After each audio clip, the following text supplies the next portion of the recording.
உழுதுண்டு வாழ்வாரே வாழ்வர் என்ற வள்ளுவன் வாக்கிற்கிணங்க மண்ணையே பொன்னாக மாற்றும் விவசாயியின் முன்னேற்றத்திற்காக மத்திய அரசு பல்வேறு அரசு திட்டங்களை செயல்படுத்தி வருகிறது. தண்ணீர் தட்டுப்பாட்டை வெல்ல உதவும் பிரதம மந்திரி நுண்ணீர் பாசன திட்டம் மற்றும் விவசாயியின் கைகளுக்கு நேரடியாக நிதியுதவி வழங்கும் பிரதம மந்திரி கிசான் சம்மன் நிதி திட்டம் ஆகியவை இன்று கிராமப்புற பொருளாதாரத்தில் ஒரு பெரும் மாற்றத்தையே ஏற்படுத்தி வருகின்றன. இத்திட்டங்கள் குறித்து திண்டுக்கல் மாவட்டத்தைச் சேர்ந்த விவசாயி கங்காதரன் தெரிவிக்கையில், நம்ம பாரத பிரதமருடைய திட்டத்தில் கிசான் சம்மன் நிதி திட்டத்தில் வருஷத்துக்கு 6000 ரூபாய் மத்திய அரசாங்கம் விவசாயிகளுக்காக கொடுக்குறாங்க. 4 மாதத்துக்கு ஒருக்க 2000 ரூபா நாங்கள் அதை வாங்கி பயன்பட்டு இருக்கிறோம். முதல் தவணையாக வர்றதில் பார்த்தீங்கன்னா நாங்கள் ஒரு விவசாயம் பண்ணும்போது ஒரு உழவு ஓட்டுறதுக்கு அது ஒரு பிரயோஜனமாக இருக்குது. இதில் பார்த்தீங்கன்னா நாங்கள் மருந்தடிக்கிறதுக்கு களை வெட்டுறதுக்கு அது மாதிரி இதுலையும் கூட எங்களுக்கு ரொம்ப பிரயோஜனமாக இருக்குது. கடைசியாக கொடுக்குற 2000 ரூபாயும் எங்களுக்கு பிரயோஜனமாக அறுவடை பண்ணுற நேரத்துலையும் கூட எங்களுக்கு ரொம்ப பிரயோஜனமாக இருக்குது. அதனால் நான் மத்திய அரசுக்கு பாரத பிரதமருக்கு நன்றி சொல்ல கடமைப்பட்டிருக்கிறோம். விவசாயிகளுக்காக எண்ணற்ற திட்டங்களை செஞ்சுக்கிட்டு இருக்காங்க. சொட்டு நீர் பாசனம் சிறு விவசாயிகளுக்கு முழுவதுமா 100% மானியத்தை மத்திய அரசு கொடுத்துக்கிட்டு இருக்காங்க. தண்ணிக்கு ரொம்ப சிரமப்பட்டுக்கிட்டு போர் போட்டு விவசாயிகளுடைய நிலைமை ரொம்ப கவலைக்கிடமா இருந்துச்சு.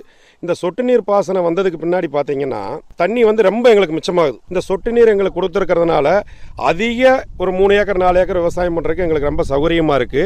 அது மட்டும் இல்லாமல் தண்ணி நம்ம வச்சிருக்கிற பயிர்களுக்கு நேரடியாக போறதுனால அந்த தண்ணி ஆவியாகாம அந்த பயிர் கரெக்டாக எடுத்துக்குது. உரம் போடுறதும் கூட பார்த்தீங்கன்னா முழுசுமா காட்டுக்கு போகாம நம்ம விடுற உரமும் கூட அந்த பயிர்களுக்கு சரியான இடத்துக்கு சரியா போய் விவசாயிகளுக்கு விவசாயம் எங்களுக்கு மகசூலும் அதிகமாக வருது. அதுக்காக பாரத பிரதமருக்கு நான் நன்றி தெரிவிச்சுக்கிறேன். அகரம் மற்றும் தாடிக்கொம்பு பேரூராட்சிகளில் மாவட்ட ஆட்சித்தலைவர் சரவணன் தலைமையில் நடைபெற்ற நிகழ்ச்சியில் சுமார் 1,79 லட்சம் மதிப்பிலான புதிய திட்டப்பணிகளுக்கு ஊரக வளர்ச்சித்துறை அமைச்சர் ஐ. பெரியசாமி அடிக்கல் நாட்டி முடிவுற்ற திட்டப்பணிகளை திறந்து வைத்தார்.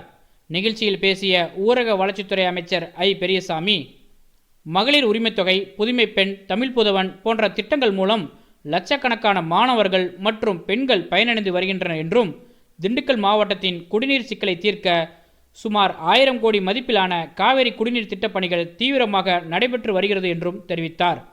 தொப்பம்பட்டியில் நடைபெற்ற நிகழ்ச்சியில் பழனி வட்டத்தைச் சேர்ந்த புஷ்பத்தூர், ராஜம்பட்டி ஊராட்சிகள், ஒட்டஞ்சத்திரம் வட்டத்தைச் சேர்ந்த சத்திரப்பட்டி ஊராட்சி என மொத்தம் 461 பயனாளிகளுக்கு சுமார் 6 கோடி ரூபாய் மதிப்பிலான இலவச வீட்டுமனை பட்டாக்களை உணவு மற்றும் உணவுப் பொருள் வழங்கல் துறை அமைச்சர் சக்கரபாணி வழங்கினார்.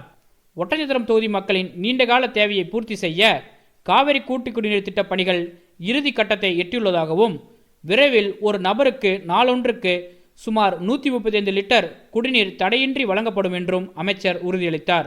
திண்டுக்கல் அரசு மருத்துவக் கல்லூரி மருத்துவமனையில் மாற்றுத்திறனாளிகளுக்கான மருத்துவ சான்றிதழ் மற்றும் தனித்துவம் வாய்ந்த தேசிய அடையாள அட்டை வழங்கும் முகாம் ஜனவரி மாதத்தில் புதன்கிழமை மற்றும் வெள்ளிக்கிழமை நடைபெறும் என மாவட்ட ஆட்சித்தலைவர் சரவணன் தெரிவித்துள்ளார். கை கால் இயக்க குறைபாடு, தொழுநோயிலிருந்து குணமடைந்தோர், மூளை முடக்குவாத பாதிப்பு, குள்ளத்தன்மை, தசை சிதைவு நோய், அமில வீச்சினால் பாதிக்கப்பட்டோர், கண் பார்வையின்மை, குறைந்த பார்வையின்மை, காது கேளாமை, பேச்சு மற்றும் மொழித்திறன் குறைபாடு, இரத்த சோகை, அறிவால் இரத்த சோகை, இரத்த அழிவு சோகை, இரத்த உறையாமை போன்ற 13 வகையான மாற்றுத்திறனாளிகளுக்கு மருத்துவ சான்று வழங்கும் முகாம் வாரந்தோறும் புதன்கிழமை நடைபெறும் என்றும், அறிவுசார் குறைபாடு, குறிப்பிட்ட கற்றலில் குறைபாடு, புற உலக சிந்தனையற்றோர், மனநோய், நாள்பட்ட நரம்பியல் பாதிப்பு, திசு பன்முக கடினமாதல், நடுக்குவாதம், பல்வகை குறைபாடு போன்ற 8 வகையான மாற்றுத்திறனாளிகளுக்கு மருத்துவ சான்று வாரந்தோறும் வெள்ளிக்கிழமைகளும் நடைபெறும் என்றும் தெரிவித்துள்ளார்.